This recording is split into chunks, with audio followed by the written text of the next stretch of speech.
Support for On Being with Krista Tippett comes from the Fetzer Institute, helping build the spiritual foundation for a loving world. Fetzer envisions a world that embraces love as a guiding principle and animating force for our lives. A powerful love that helps us live in sacred relationship with ourselves, others, and the natural world. Learn more by visiting Fetzer.org. Mary Oliver died this week. She's been one of our greatest poets, beloved and often quoted by people across ages and backgrounds. And so this hour, we're revisiting the rare interview she granted us in 2015 on the world and poetry and the life behind her writing. Whoever you are, no matter how lonely, the world offers itself to your imagination. Calls to you like the wild geese, harsh and exciting, over and over announcing your place in the family of things. Lord knows when I started writing poetry, it was rotten. The poetry was rotten? Sure. I mean, I was 10, 11, 12 years old. But I kept at it. With my pencil, I've traveled to the moon and back, probably a few times. I'm Krista Tippett, and this is On Being. Mary Oliver was born in 1935 and grew up in a small town in Ohio. She won the Pulitzer Prize and the National Book Award among her many honors, and published numerous collections of poetry and also some wonderful prose. She lived and wrote for 5 decades in Provincetown, Massachusetts on Cape Cod, and her poetry is vivid with a sense of place. After an illness and the death of her longtime partner, the photographer Molly Malone Cook, Mary Oliver moved to southern Florida. And that's where I visited her. The question I always start with, whether I'm interviewing a physicist or a poet, is I'd like to hear whether there was a spiritual background to your life, to your early life, to your childhood, however you would define that now. Well, I would define it now very differently from when I was a child. I was sent to Sunday school, as many kids are, and then I had trouble with the resurrection, so I would not join the church. But I was still probably more interested than many of the kids who did enter the church. It's been one of the most important interests of my life and continues to be. And it doesn't have to be Christianity. I'm very much taken with the poet Rumi, who was a Muslim, a Sufi poet, and read him every day. And have no answers, but have some suggestions. I know that a life is much richer with a spiritual part to it. And I also think nothing is more interesting. So I cling to it. Right. And then you talk about growing up in a sad, depressed place, a difficult place. I mean, in another, you don't belabor this. I mean, in another place, there's a place you talk about. You were one of many thousands who've had insufficient childhoods, but yes. But that you spent a lot of your time walking around the woods. Yes, in Ohio. I did, and I think it saved my life. To this day, I don't care for the enclosure of buildings. It was a very bad childhood for everybody, every member of the household, not just myself, I think.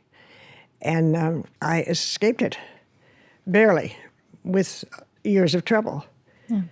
But I did find the entire world in looking for something. But I got saved by poetry, and I got saved by the beauty of the world. Yeah, and there's such a convergence of those things. Yes. Then it seems all the way through. Yes. In your life as a poet. It is a convergence, and I have a little difficulty now, having lived for 50 years in a small town in the north. I'm trying very hard to love the mangroves.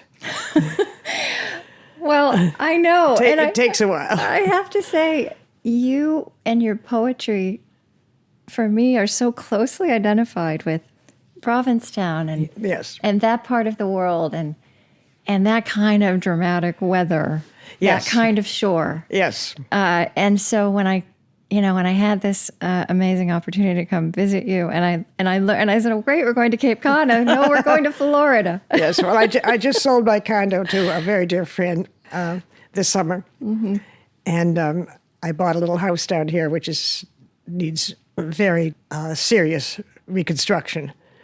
So I'm not in it yet. But sometimes it's time for the change. Yeah. Though for all those years, for decades of your writing, this picture was there of you, this pleasure of walking and writing and, I don't know, standing with your notebook. Yes. And actually writing while you're walking. Yes, that's how I did it. And it is. And it seems like such a gift that you found that way to be a writer and to have that daily habit. Well, I don't, writing. as I say, I don't like buildings. Yeah. So the only record I broke in school was truancy. I went to the woods a lot with books. Right. Whitman in the knapsack. But I also liked motion. So I just began with these little notebooks and scribbled things as they came to me and then worked them into poems later. And always I wanted the I. Many of the poems are I did this, I saw this. I wanted the I to be the possible reader rather than about myself. It was about an experience that happened to be mine but could well have been anybody else's. And that was my feeling about the I. I have been criticized by one editor who felt that the I would be felt as ego. And I thought, no, well, I'm going to risk it and see. And I think it worked. It enjoined the reader into the experience of the poem. I became the kind of person who did the walking and the scribbling, but shared it if they wanted it. Yes. And you also use this word, there's this place where you're talking about writing while walking, listening deeply. And I love this, listening convivially. Yes. Yeah. And listening really to the world. Listening to the world. Well, I did that and I still do it. I still do it. I was going to ask you if you thought you could have been a poet in an age when you probably would have grown up writing on computers. Oh, no. Oh, now? Oh, I very much advise writers not to use the computer. But it seems to me that more than the computer being the problem, the sitting at a desk would be a problem for you. That's a problem. Lots of things are problems. I always, as I talk about in the Poetry Handbook, discipline is very important. Yes. The habit. I think we're creative all day long. And if we have to have an appointment to have that work out on the page, because the creative part of us gets tired of waiting, or just gets tired. And it's helped a lot of students, young poets, doing that, to have that meeting with that part of oneself, because there are, of course, other parts of life. I used to say when I had jobs, which wasn't that often, but I'd say I'd give my very best second class to the labor to because I'd get up at 5 and by 9 I'd already had my say. Yeah, and also when you write about that, the discipline that creates space for something quite mysterious to happen. You talk about that wild, silky part of ourselves. You talk about the part of the psyche that works in concert with consciousness and supplies a necessary part of the poem. A heart of the star, as opposed to the shape of the star, let us say, exists in a mysterious, unmapped zone, not unconscious, not subconscious, but cautious. What is that from? That's from the Poetry Handbook. It's been a while. It's great, but you say you promise it learns quickly what sort of courtship it's going to be. You're saying that the writer has to be kind of in courtship with this elusive, essential but elusive, cautious part, and that if you turn up every day, it will learn to trust you. Yes. I remember that. A very practical way about talking about something the trust that's is very important. Yes. Yeah. And that's the creative process. That is the creative process.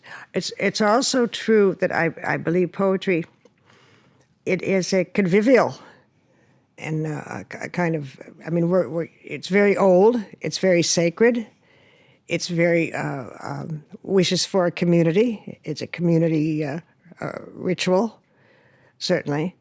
And that's why when you write a poem, you write it for anybody and everybody. Yeah. And you have to be ready to do that out of your single self. It's a giving. It's a gift. It's a gift to yourself, but it's a gift to anybody who has the hunger for it. Right. And I wonder if it's something about, this process you describe where you've applied the will, but also the discipline to reach and also make room for something that's very deep in us, right? I mean, I love this language, this wild, silky part of ourselves. I don't know, maybe the soul. It's become a nasty word lately. Because I know it has. It's become a lazy word. It's too bad. It's cliched. Yeah. Overused. So yeah, the silky part, let's just call it that. Yeah. But I mean, so that when you offer that, I mean, poetry does create a way to offer that in a condensed form, vivid form. And very often, it was Blake who said, I take dictation. Yeah. With that discipline and with that willingness and wish to communicate, very often things very slippery do come in that you weren't planning on receiving them. Right. But they do happen. It does. I have very rarely, maybe 4 or 5 times in my life, I've written a poem that I never changed. And I don't know where it came from. But it does happen.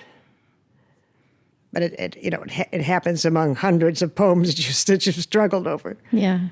But it's Do you know what some of those are? Do you know what they are? Well, the Percy one was one. Oh, okay. The first time Percy came back. Yeah. I never changed a word of that. And there are others. I can't remember, but there are a few. Of course, there are also poems that I just write out and then I throw them out. Right. Lots of those. Well, and also, when you talk about this life of waking up in the morning and being outside in this wild landscape and with your notebook in your hand and walking, it's so enviable, right? But then I know, when you're in the Poetry Handbook and there's the discipline of being there, but there's also the hard work of rewriting. And as you say, some things have to be thrown out. Oh, many, many, many have to be thrown out, for sure. There's an unromantic part to the process as well. Well, that's an interesting word. Somebody once wrote about me and said I must have a private grant or something, that all I seem to do is walk around the woods and write poems. But I was very, very poor. Mm-hmm. And I found I ate a lot of fish and a lot of clams. Right, and I realized that you actually weren't just walking around the woods, you were gathering food. Yes. In those early years, mussels and clams and mushrooms and berries. Although you gave voice to this kind of really lavish, even ornate beauty that you lived in. That was your daily. That's how that I was saw really it. Your mundane world. Yes, that's true. So there's a question that you pose in many different ways, overtly and implicitly. How shall I live? In Long Life, you wrote, what does it mean that the earth is so beautiful, and what shall I do about it? What is the gift that I should bring to the world? What is the life that I should live? Which really is a question of moral imagination, yes, it's the ancient essential question. But I wonder how you think about how that question emerges and is addressed distinctively in poetry. And through poetry, what does poetry do with a question like that other forms of language don't?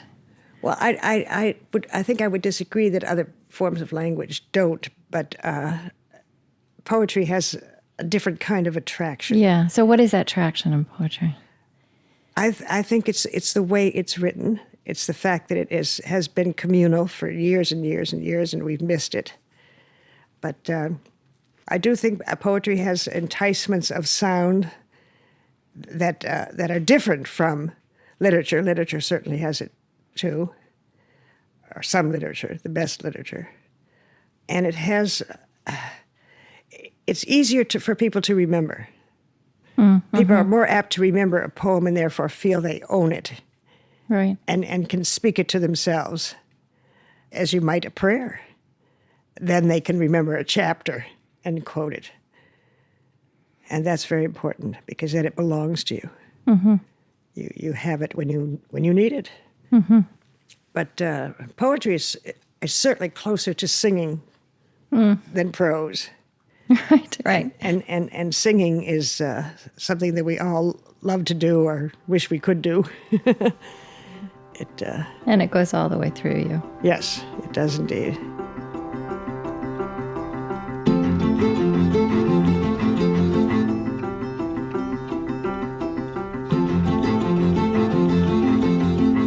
I'm Krista Tippett, and this is On Being. Today, revisiting my rare conversation with the poet Mary Oliver, who died this week. I just wanted to read, I just want to read these. This is from Long Life also. The world is fun and familiar and healthful and unbelievably refreshing and lovely. And it is the theater of the spiritual. It is the multiform, utterly obedient to a mystery. Yeah. Well, it is. We all wonder, who's God? What's going to happen when we die? All that stuff. And I don't think it's never nothing. I'm very fond of Lucretius. Say some more. And Lucretius says, well, just everything's a little energy. You go back and you're these little bits of energy, and pretty soon you're something else. Now that's a continuance. It's not the one we think of when we're talking about the golden streets and the angels with how many wings and whatever. Right. The hierarchy of angels. Even angels have a hierarchy. But it's something quite wonderful. That the world is pretty much, everything's mortal.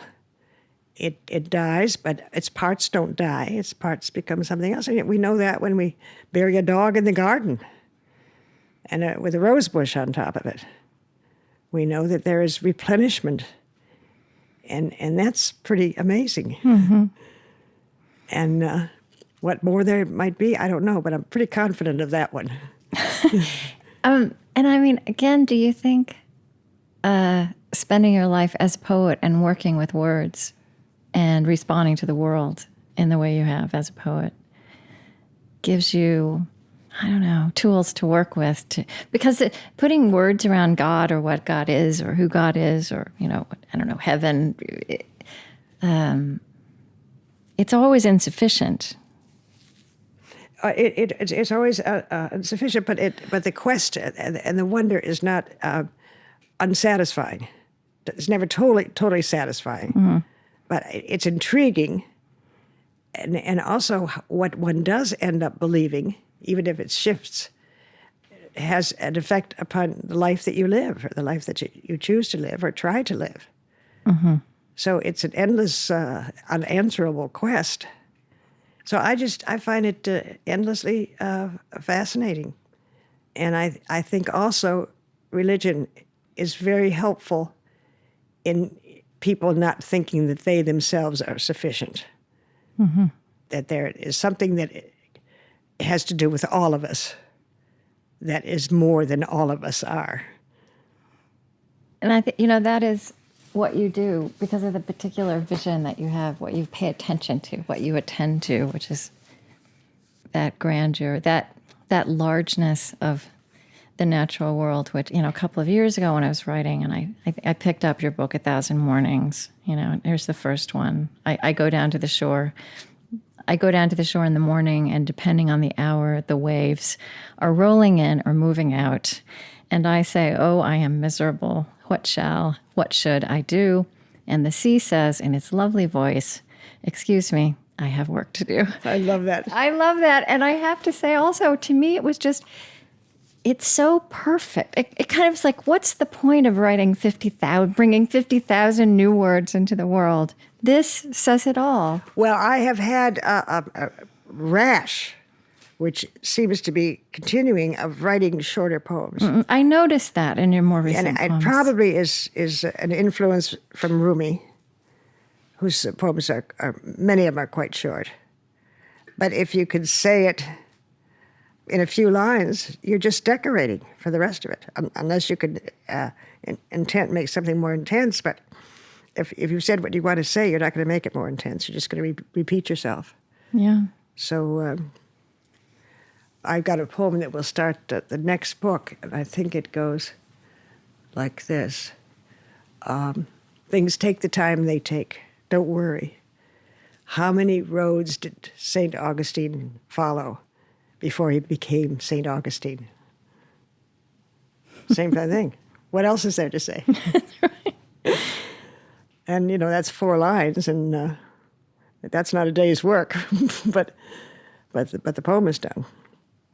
And it speaks so completely, perfectly to the eye who's reading the poem, even though it's about St. Augustine, but it's about all of us, right? Yeah, and people do worry that they're not wherever they want to go. And St. Augustine, I had just read a biography of him, and he was all over the map before he settled down. I'd like to talk about attention, which is another real theme that runs through your work, both the word and the practice. And I know people associate you with that word. But I was interested to read that you began to learn that attention without feeling is only a report, that there's more to attention than for it to matter in the way you want it to matter. Say something about that learning. You need empathy with it rather than just reporting.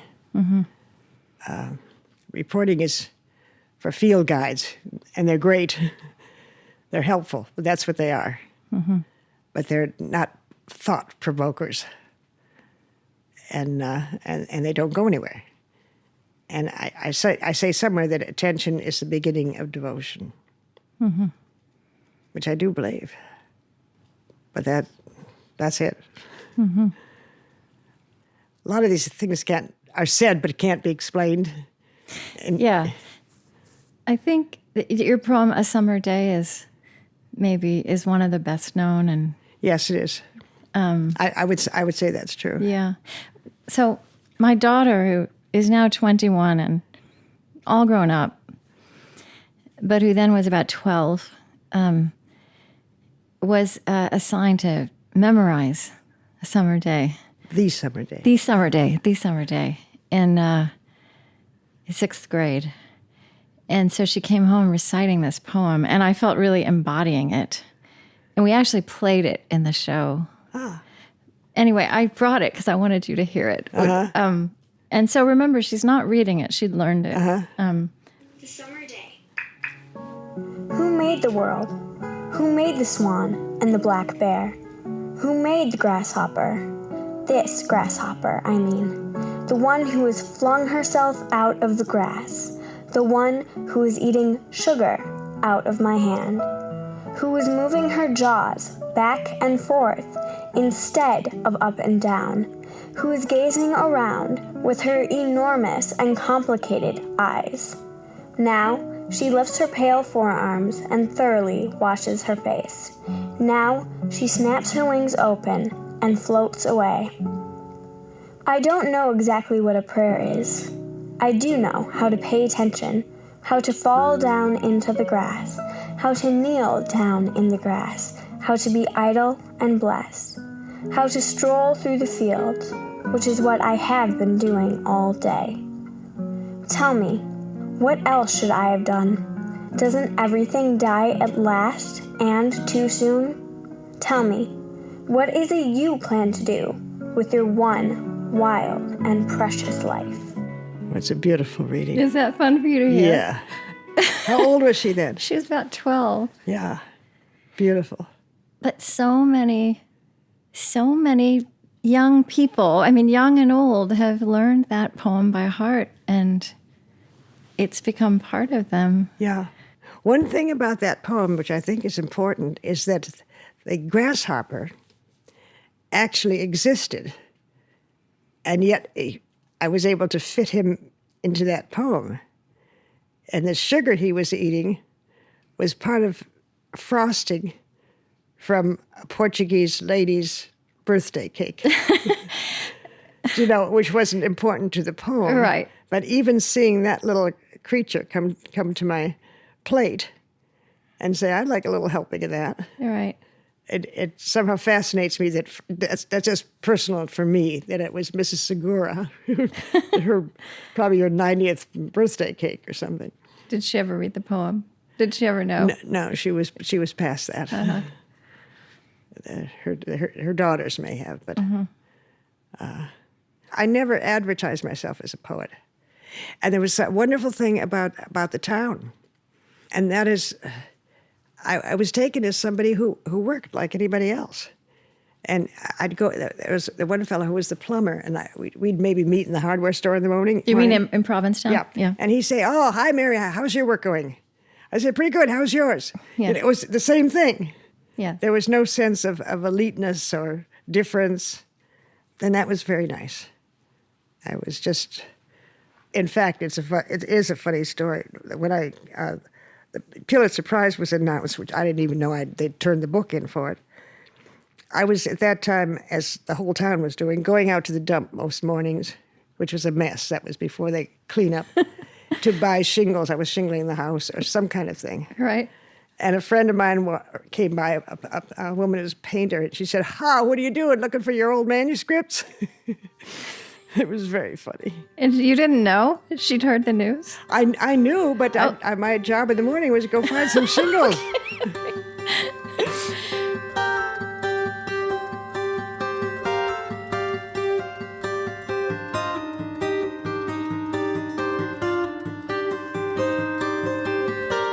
After a short break, more conversation with the late Mary Oliver. You can always listen again and hear the unedited version of every conversation I have on the On Being podcast feed, now with special occasional bite-sized extras wherever podcasts are found. On Being is brought to you by the John Templeton Foundation. The Templeton Foundation harnesses the power of the sciences to explore the deepest and most perplexing questions facing humankind. Learn about cutting-edge research on the science of generosity, gratitude, and purpose at templeton.org/discoveries.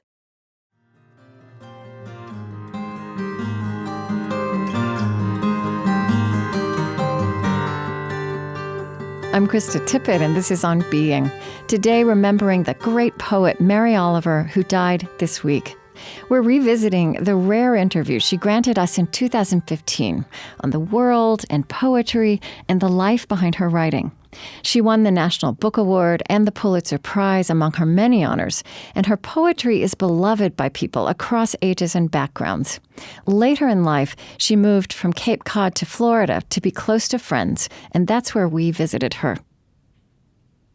I wanted to also name the fact that, as you said before, you're not somebody who belabors what is dark, what has been hard. I think it's important and maybe helpful for people because there's so much beauty and light in your poetry, also that you let in the fact that it's not all sweetness and light. And you did that a lot in the Dream Work book. I did. I did. Those poems are notably and a lot harder. of them I didn't know at that time what I was writing about. I really had no understanding. You mean you didn't realize that they were so hard, or you literally didn't know what you were? No, there's a poem called Rage. Yes. And it says she, and that's perfect biography, unfortunately, or autobiography. But I couldn't handle that material except in the 3 or 4 poems that I've done. Just couldn't. Yeah, I mean, there's a line in Rage: "In your dreams you have sullied and murdered, and your dreams do not lie."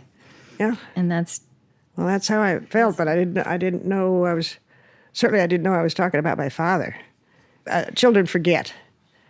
I mean, they don't forget, but they forget the details. They just don't know why they have nightmares all the time.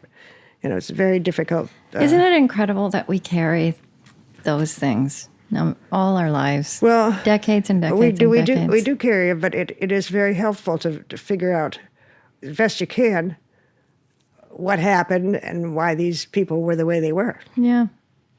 And it was a very dark and broken house that I came from. I mean, there's that poem in there, A Visitor, mm-hmm. which mentions your father. And there's just, to me, this heartbreaking line, which also I have my own story. We all do. I saw what love might have done had we loved in time. Yeah. Well, he never got any love out of me.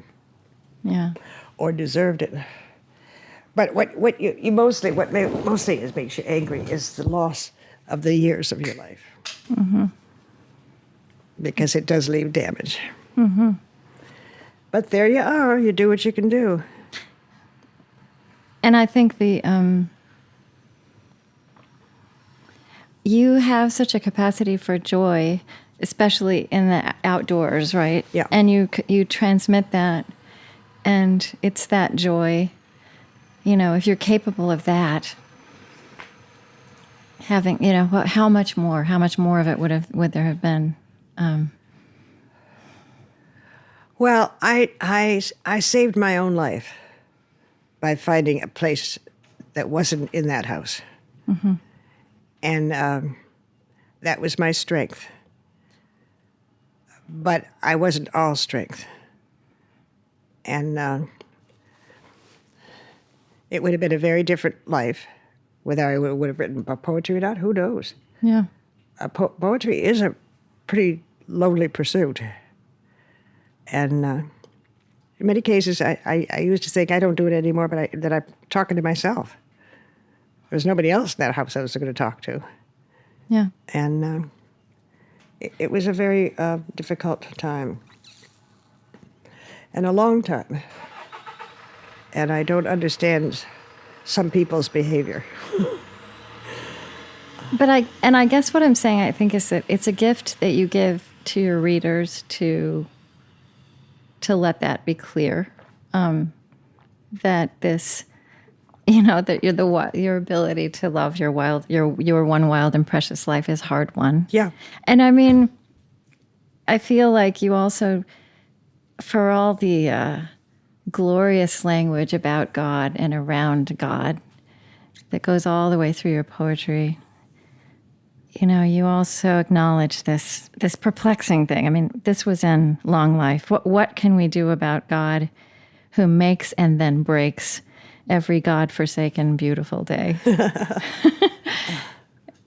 Well, we can go back and read Lucretius. What does Lucretius do then?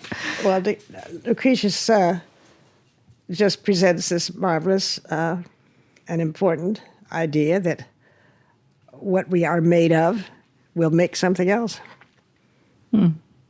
which to me is very important. There is no nothingness with these little atoms that run around. Too little for us to see, but put together they make something. And that to me is a miracle. Where it came from, I don't know, but it's a miracle. And I think it's enough to keep a person afloat. Let's talk about your last couple of books, which also are an insight into you at this stage in your life. And then I'd love for you to read some poems. Okay. You have said that you were so captivated, that you were, I mean, I don't know if you've said it this way, but it seems to me you've kind of written about being so captivated by the world of nature that you were less open to the world of humans. Yes. And that as you've grown older, as you've gone through life, what did you say? You've entered more fully into the human world and embraced it. Is that True. It's absolutely true. Mm-hmm. And was it passage of time? I mean, it was passage of time as a passage of understanding what happened to me and why I behaved in certain ways and didn't in other ways. So it was clarity. You wrote really beautifully about the death of Molly, Yes. who you shared so much of your life with. And you wrote, I don't know, finding my notes. The end of life has its own nature also worth our attention. Yeah. I liked that line. Yeah. And in some ways, it feels to me when I read your poetry of the last couple of years that that's really this territory you're on, or at least part of it. Well, I should be. I don't mean that the end of life, but just paying attention. I've been better. But just it's a different chapter. It is. I mean, I had cancer a couple of years ago. Right. Lung cancer, and it feels that death has left his calling card. I'm fine. I get scanned, as they do. I'm lucky. I'm very lucky. But all the same, you're kind of shocked. This doctor, that doctor. A bad smoker. And you're still smoking? Yep. And last time the doctor said, your lungs are good. Well, if you get good fortune, take it. And you keep smoking. There's that poem, The Fourth Sign of the Zodiac, in the new book. Yeah. How does that start? Which one is that? That's one of the poems about cancer. Well, right. And, you haven't, I don't think, have you spoken much about your cancer? I think No. People know that you were ill. People knew I was ill, and they didn't know. They didn't know what it was. No. In that poem, there's a very passing reference to it. Oh, yes, there is. There are 4 poems. One is about the hunter in the woods that makes no sound, all the hunters. It's a little bit long, but do you want to read it? Sure. Okay. Oh, where did I put my glasses? There. Oh. Yeah, the 4th sign of the zodiac is, of course, Cancer. Oh, that's what I meant. Why should I have been surprised? Hunters walk the forest without a sound.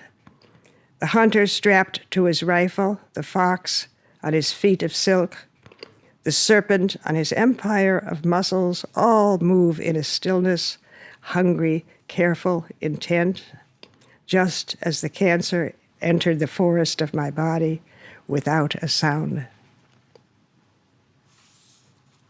Now, these 4 poems are about the cancer episode, shall we say? The cancer visit. Did you want me to go on to these others? Yeah, you want to go? Oh. Is it too much? No. Okay. This is the second poem of these 4. The question is, what will it be like after the last day? Will I float into the sky, or will I fray within the earth or a river, remembering nothing? How desperate I would be if I couldn't remember the sun rising, if I couldn't remember trees, rivers, if I couldn't even remember, beloved, your beloved name. 3. I know you never intended to be in this world, but you're in it all the same. So why not get started immediately? I mean, belonging to it. There is so much to admire, to weep over, and to write music or poems about. Bless the feet that take you to and fro. Bless the eyes and the listening ears. Bless the tongue, the marvel of taste. Bless touching. You could live 100 years, it's happened, or not. I am speaking from the fortunate platform of many years, none of which I think I ever wasted. Do you need a prod?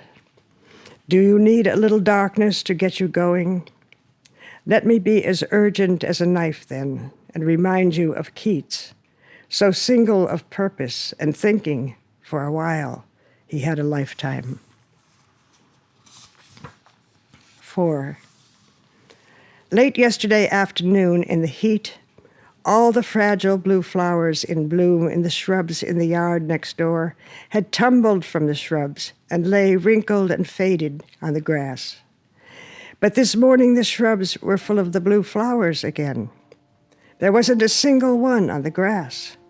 How, I wondered, do they roll or crawl back to the shrubs and then back up to the branches, that fiercely wanting, as we all do, just a little more of life?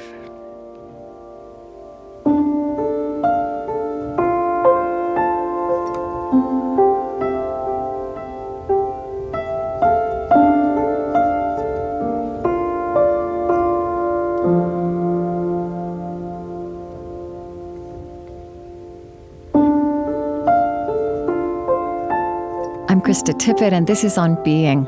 Today, revisiting my rare conversation with the poet Mary Oliver, who died this week.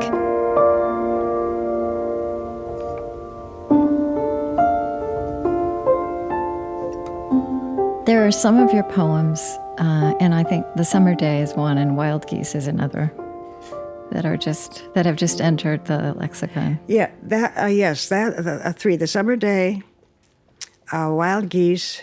There's one other. I can't remember, but I would say is the third one. But I don't remember it. If you think of it, tell me. So Wild Geese is in Dreamwork. And I've heard people talk about that, Wild Geese, as a poem that has saved lives. And I wonder if when you write something like that, I mean, when you wrote that poem, or when you published this book, would you have known that that was the poem that would speak so deeply to people? This is the magic of it. That poem was written as an exercise in end-stopped lines. As an exercise in what? End-stopped lines, period at the end of the line. I was working with a poet. I had her in a class. So it was an exercise in technique. Yes. Yes. And not every line is that way. I was trying to show the variation. But my mind was completely on that. At the same time, I will say that I heard the Wild Geese. I mean, I just started out to do this for this friend and show her the effect of the line end is you've said something definite. It's very different from enjambment. And I love all that difference. And that's what I was doing.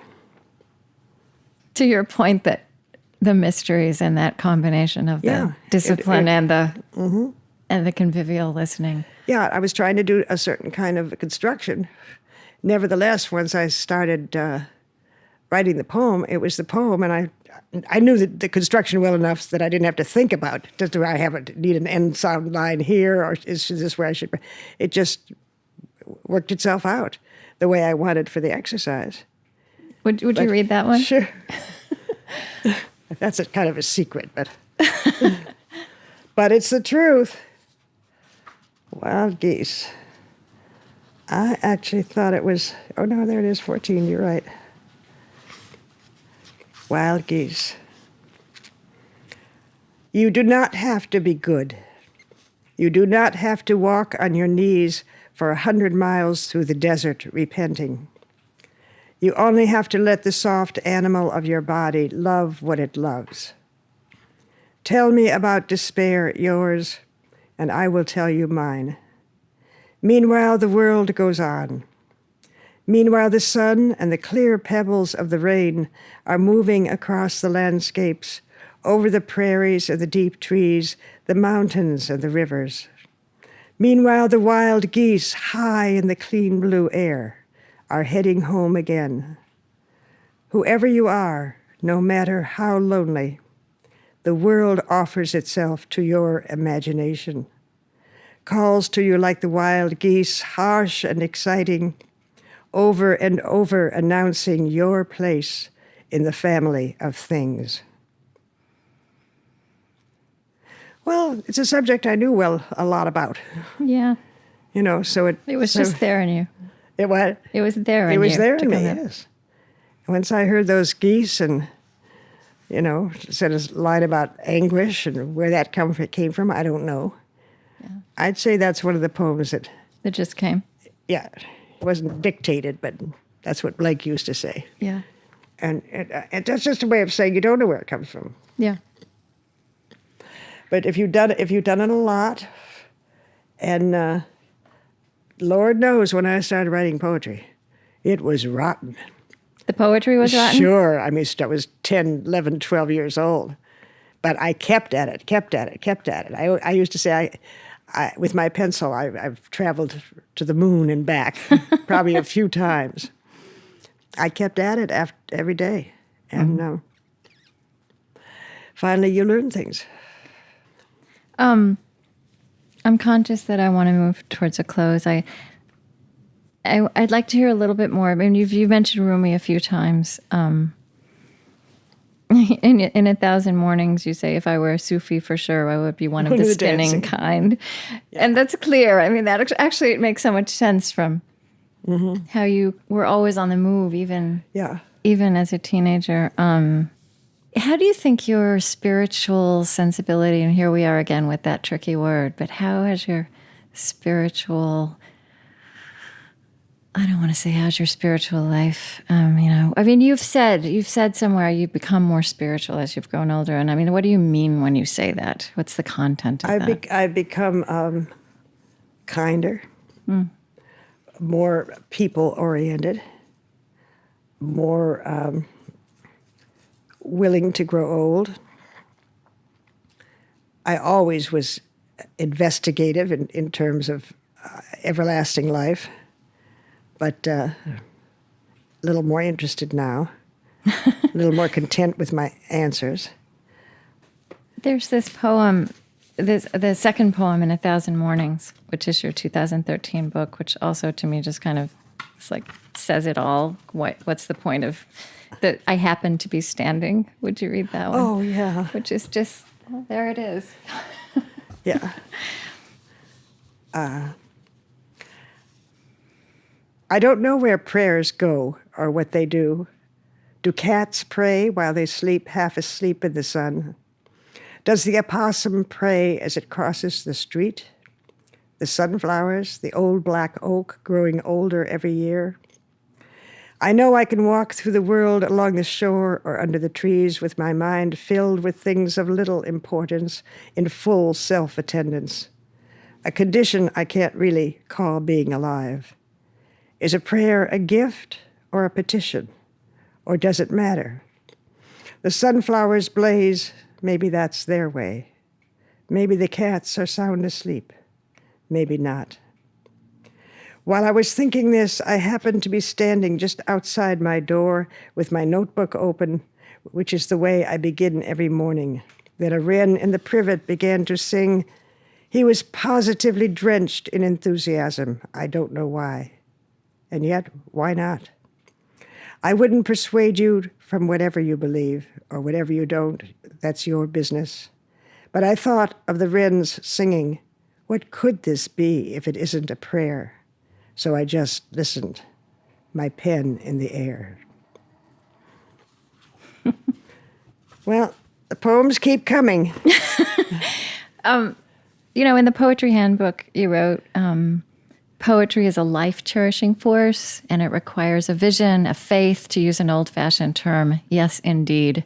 For poems are not words, after all, but fires for the cold, ropes let down to the lost, something as necessary as bread in the pockets of the hungry. Yes, indeed. And I just wanted to read that back to you because I feel like you've given that to so many people. You've demonstrated that. And, you also write in poetry about thinking of Schubert scribbling on a cafe napkin. Thank you. And I feel like so many people, when they imagine you standing outdoors with your notebook and pen in hand, thank you. You're welcome.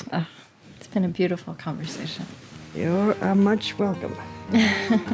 I'm free. Yes, you are.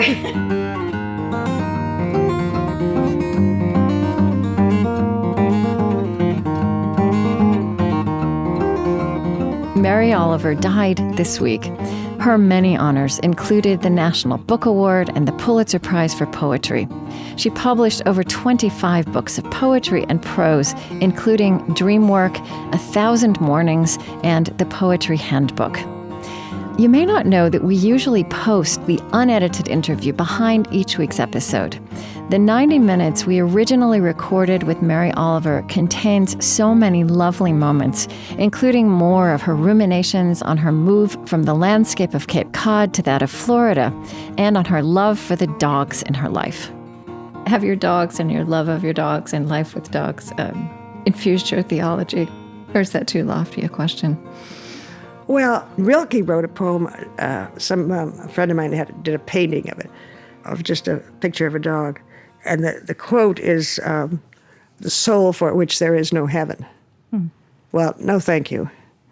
I mean, there are going to be trees in paradise, as we're going to have fun imagining it, whether it exists or not.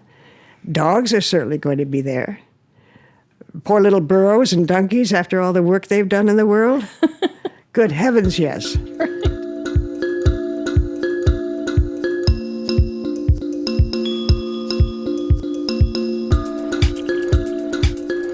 On Being is Chris Heagle, Lily Percy, Mariah Helgeson, Maya Tarrell, Marie Sambalay, Aaron Farrell, Loren Dordal, Tony Liu, Bethany Iverson, Erin Colasacco, Kristen Lynn, Prophet Adewu, Kaspatek Kyle, Angie Thurston, Sue Phillips, Eddie Gonzalez, Lillian Vo, Lucas Johnson, Damon Lee, Suzette Burley, Katie Gordon, Zach Rose, and Siri Grassley.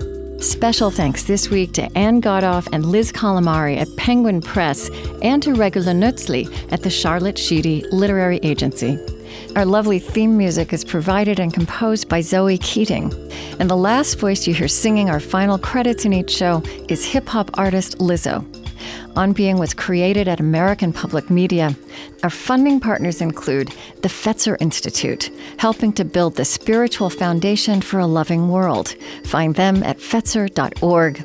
Calliopeia Foundation, working to create a future where universal spiritual values form the foundation of how we care for our common home. Humanity United, advancing human dignity at home and around the world. Find out more at humanityunited.org, part of the Omidyar Group. The Henry Luce Foundation, in support of public theology reimagined. The Osprey Foundation, a catalyst for empowered, healthy, and fulfilled lives. And the Lilly Endowment, an Indianapolis-based private family foundation dedicated to its founders' interests in religion, community development, and education. On Being is distributed by PRX, the Public Radio Exchange, and is a Krista Tippett public production.